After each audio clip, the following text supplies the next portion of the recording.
Today we're working on a Toro Workman MDX. It's in here for service. So what we're gonna do is we're gonna service this front end today, get the fluids changed and check the rest of the machine over. So what we're gonna do here first is that we're gonna repack these bearings that are in here and check them, make sure there's nothing bad.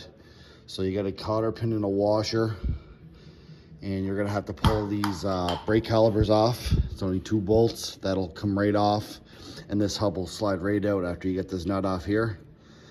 And we'll do that. Then we'll look at the brakes here. We'll clean them brakes up. As you can see, they're pretty dirty, so we'll end up cleaning them up, and we'll do the same thing for the other side. We got the caliper off it.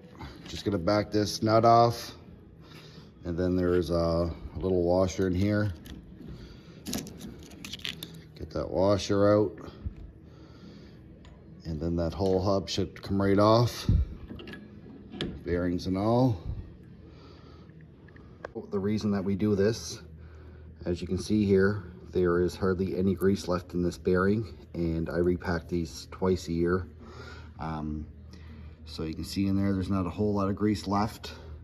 So we caught it just in time here. Bearings are still good, no roughness. So we're gonna repack this one, flip it around, repack the other one, and reassemble.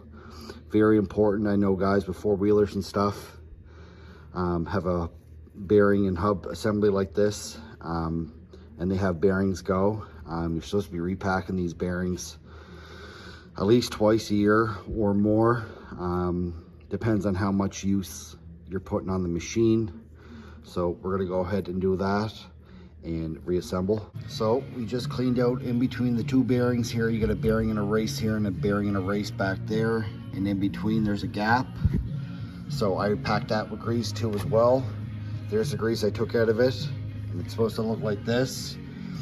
So we're going to check the seal on the back side, see if it got to be replaced. Check that back bearing. We're going to pack this one here now with some grease and reinstall. So when you're repacking grease, you always want to pack it on this side here, and then you just want to push it through, and you're just going to work that around like this until you start to see grease start coming on the back side here, going through the bearing.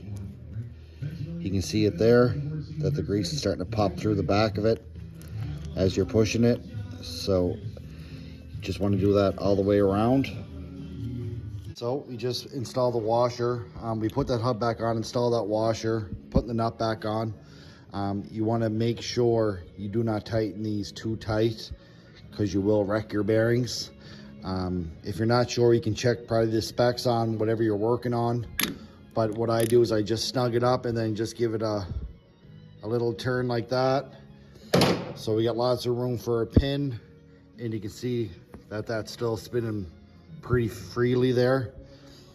And if you got it too tight, you'll feel resistance when you're doing this, and you just got to back it off a little bit.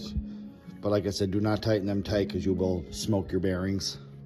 So we just finished packing the bearings, get everything installed. So we're gonna clean the brakes up on it.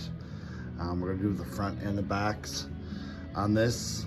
So this is a caliper system on the front of these. Little Willwood brakes on it, pretty cool. But so all we gotta do is clean these brakes up. We already checked all this, make sure these were pushed in. And these 12 mil bolts, we just took them off the other side of this caliper. We're to clean up inside here. We cleaned them sliders off already and got them lubed up. So we're just gonna reinstall these like this and put this back together. And the brakes are done on this side.